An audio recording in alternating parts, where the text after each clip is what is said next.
Subscribe कीजिए D एम्पेरिसिस्ट्स knowledge YouTube channel को और बेल आइकन को ज़रूर प्रेस करें ताकि न्यू अपडेट्स सबसे पहले आपको मिल सके।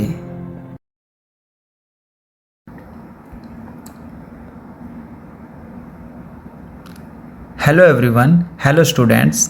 सो आज मैं आपकी क्लास 9 की मूवमेंट बुक की एक स्टोरी को एक्सप्लेन करने जा रहा हूँ जो कि आपके SA1 एग्ज़ाम में ज़रूर आएगी, जिससे रिलेटेड क्वेश्चन आपके SA1 के एग्ज़ाम में ज़रूर पूछे जाएंगे। स्टोरी का नाम है इन द किंगडम ऑफ फूल्स। ये स्टोरी आपकी मूवमेंट बुक में आपको मिल जाएगी और इस स्टोरी को A.K. रामानुजन ने लिखा है। इन द किंगडम ऑफ फूल्स का मतलब होता है मूर्खों का राज्य। तो चलिए स्टोरी को स्टार्ट करते हैं। बहुत समय पहले की बात है, एक ऐसा राज्य था जहां राजा और उसका मंत्री दोनों ही बहुत मूर्ख थे। उन्होंने अपने राज्य के लिए अजीब और हास्यास्पद नियम बनाए थे जिन्हें सुनकर किसी को भी बहुत हंसी आ जाएगी। सबसे अजीब नियम यह था कि राज्य में दिन में कोई काम नहीं करेगा। सभी लोग दिन में सोएंगे और रात में जागकर काम करेंगे।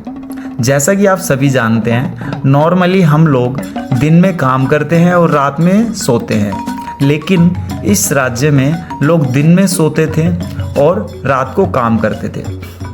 सिर्फ यही नहीं, उन्होंने यह भी आदेश दिया कि राज्य में हर चीज़ की कीमत 1 डुड्डू होगी। मैं आपको बता दूं, डुड्डू का मतलब है एक ऐसी करेंसी जो इस राज्य में इस्तेमाल होती है। अलग अलग वस्तुओं यानी अलग अलग चीज़ों को खरीदने के लिए डुड्डू का इस्तेमाल होता है। चाहे तुम कुछ भी खरीदो, केले, लकड़ी या सोना या कोई भी वस्तु, हर चीज़ के लिए आपको 1 डुड्डू देना पड़ेगा।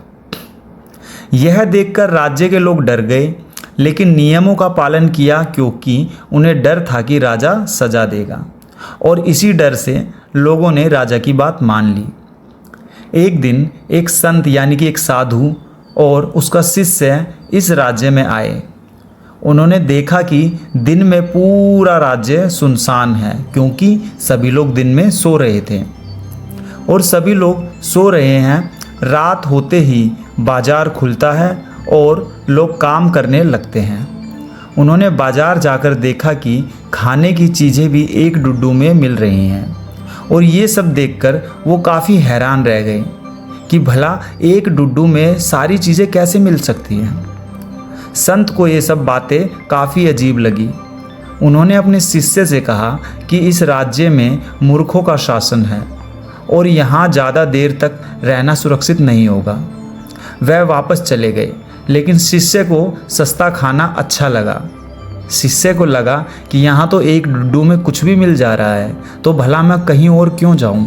इससे अच्छा तो ये होगा कि मैं इसी राज्य में रहता हूँ और एक डुड्डू में अलग अलग चीज़ें खरीद कर पूरा मज़ा लेता हूँ। इसलिए वह वहीं रुक गया। अब कहानी में एक मोड़ आता है। एक दिन एक अमीर व्यापारी की घर की दीवार गिर जाती है और उसके नीचे एक चोर दबकर मर जाता है। चोर के भाई को गुस्सा आता है और वह राजा के पास जाकर शिकायत करता है कि उसके भाई की मौत दीवार गिरने से हुई, इसलिए दीवार के मालिक को सज़ा मिलनी चाहिए। राजा ने व्यापारी को बुलाया। व्यापारी ने कहा, दीवार तो बनवाने वाले राज मिस्त्री की गलती थी। राजा ने राज मिस्त्री को बुलाया तो राज मिस्त्री ने कहा, मैं तो अपना काम सही कर रहा था, लेकिन उस समय एक डांसर मुझे परेशान कर रही थी। तो राजा ने उस डांसर को बुलाया। डांसर ने कहा, जब वो घर बन रहा था तब मैं तो ग्राहक बुलाने में व्यस्त थी। असल में उस समय सुनार मुझे परेशान कर रहा था। तो यहाँ पर जो डांसर होती है वो ये कह देती है कि वो तो व्यस्त थी ग्राहक को बुलाने में, और असल में जो है सुनार मुझे परेशान कर रहा था। तो ये सुन के जो राजा होता है वो सुनार को बुलाता है और सुनार राजा को कहता है, मैंने जो भी किया वो एक अमीर व्यापारी के कहने पे किया। राजा ने जब व्यापारी का नाम पूछा तो पता चला कि वह वही व्यापारी है जिसकी दीवार गिरी थी। इस पर राजा बोला, तो असली दोषी तुम ही हो, और उसे फांसी की सजा दे दी।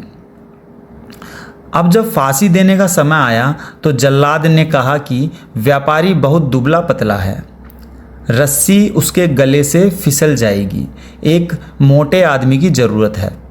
राजा ने तुरंत आदेश दिया कि किसी मोटे आदमी को पकड़कर लाओ। संयोग से उन्होंने उस मोटे शिष्य को पकड़ लिया जो कि एक डुड्डू के लालच में उस राज्य में रह गया था।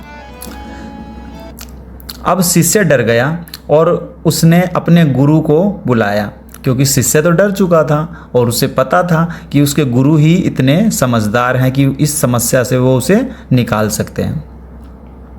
संत वहाँ आता है। संत ने ध्यान लगाकर सब देखा और तुरंत वहाँ पहुँच गए।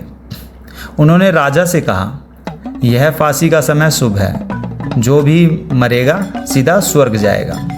राजा और मंत्री को यह बात लालच दे गई। अब राजा और उनके मंत्री को ये बात सुन के काफ़ी लालच आ गया कि भला जो मरेगा वो स्वर्ग कैसे जाएगा। तो उन्होंने सोचा क्यों ना हम ही मरें और स्वर्ग जाएं।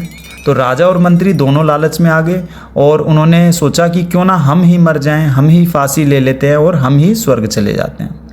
उन्होंने फांसी पर चढ़ने का आदेश दिया और राजा और मंत्री खुद मर गए। अब राज्य में राजा और मंत्री नहीं रहे क्योंकि उन दोनों को फांसी दे दी गई। लोग घबरा गए। उन्होंने संत और शिष्य से कहा कि वही राज्य चलाएं।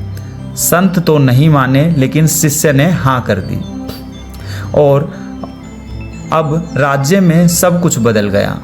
दिन में काम होने लगा, रात को लोग सोने लगे।